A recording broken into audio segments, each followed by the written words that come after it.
तमिलनाडु की राजनीति में बार बार ये सवाल आ रहा था कि अगर विजय के नंबर्स पूरे नहीं होंगे तो शायद डीएमके और एआईएडीएमके मिलकर कहीं सरकार ना बना ले।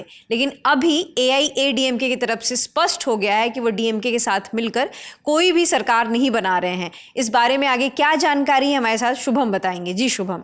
ऋतु, इंडिया टुडे के सूत्रों के हवाले से ये जानकारी सामने आई है और ये जानकारी आई है ईपीएस जो कि एआईएडीएमके के नेता हैं एडप्पाडी पलानीस्वामी, उनके हवाले से ये जानकारी है। 3-4 बातें हैं जो कि इंडिया टुडे के सोर्स बताते हैं कि एआईएडीएमके कह रही है। पहली बात तो ये कि उन्होंने अपने विधायकों को, काफ़ी सारे विधायकों को पुडुचेरी शिफ्ट कर दिया है। तो ईपीएस जो हैं, एआईएडीएमके है, वो आश्वस्त कर रहे हैं अपने विधायकों को कि घबराने की कोई ज़रूरत नहीं है, आप दृढ़ बने रहिए, हम ही सरकार बनाएंगे क्योंकि विजय के पास नंबर नहीं है, वो ये कह रहे हैं। दूसरा, वो ये कह रहे हैं कि विजय को हमारे समर्थन की ज़रूरत पड़ेगी ही पड़ेगी, बगैर हमारे समर्थन के वो सरकार नहीं बना पाएंगे।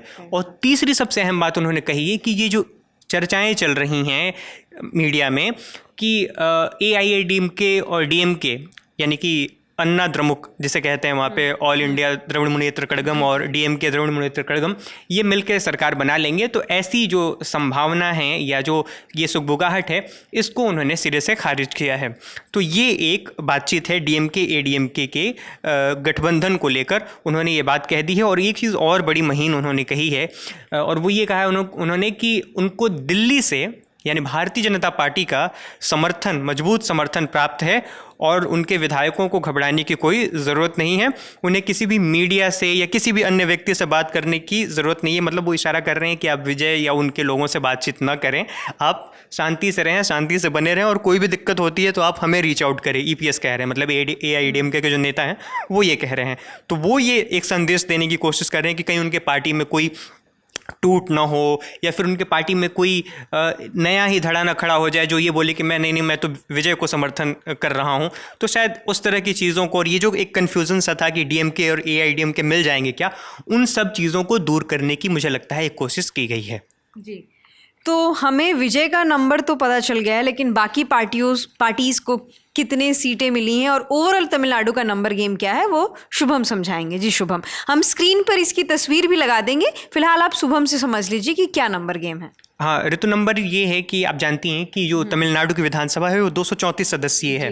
तो 234 सदस्यीय विधानसभा में आपको बहुमत के लिए 118 सीटें चाहिए। अब जो विजय की पार्टी है टीवी के, उसके नंबर्स आए 108। 2 सीटों से वो खुद जीते हैं, तो वो 107 भी मान के चल रहे हैं लोग, लेकिन जीते वो 108 है नंबर। कांग्रेस ने उनको समर्थन कर दिया है, 5 उनके विधायक हैं कांग्रेस के, तो इस तरह से उनका नंबर पहुंच गया 113। लेकिन अभी आपको कम है 5।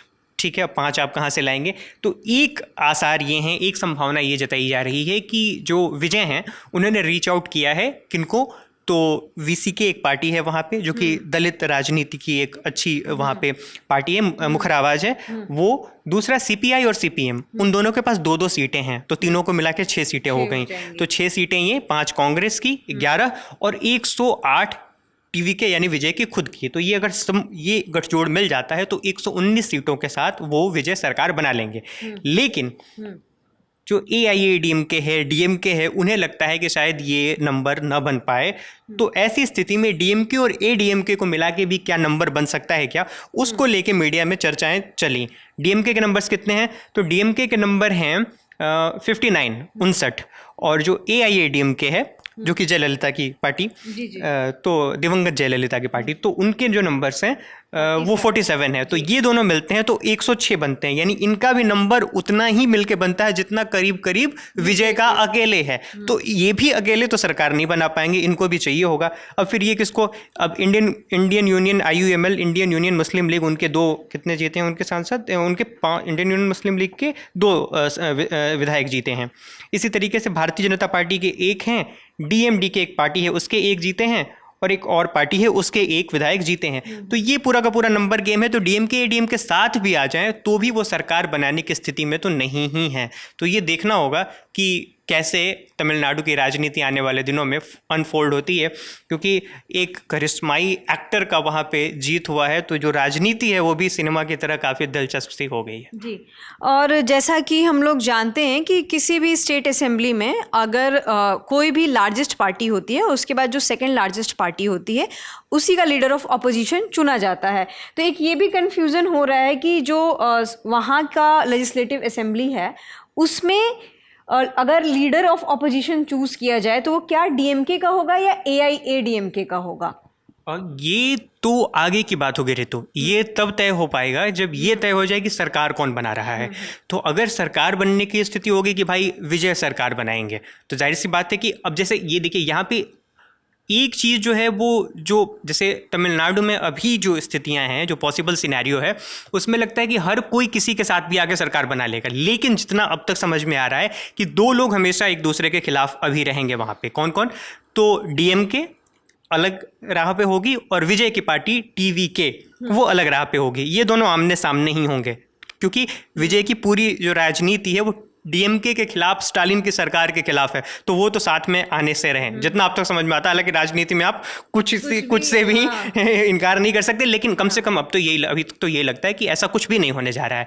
तो अगर विजय सरकार बनाते हैं तो स्टालिन और जो दूसरे धड़े हैं वो अगेंस्ट में विपक्ष की राजनीति करेंगे, और अगर वो लोग किसी तरह से नंबर बना लिए तो फिर विजय, तो ऐसी स्थिति है। जी, तो फिलहाल हमारे पास अभी यही अपडेट्स हैं। आगे जो भी अपडेट्स आएंगे तमिलनाडु लेजिस्लेटिव असेंबली को लेकर हम आप तक पहुंचाते रहेंगे। देखते रहिए दिल ललन टॉप।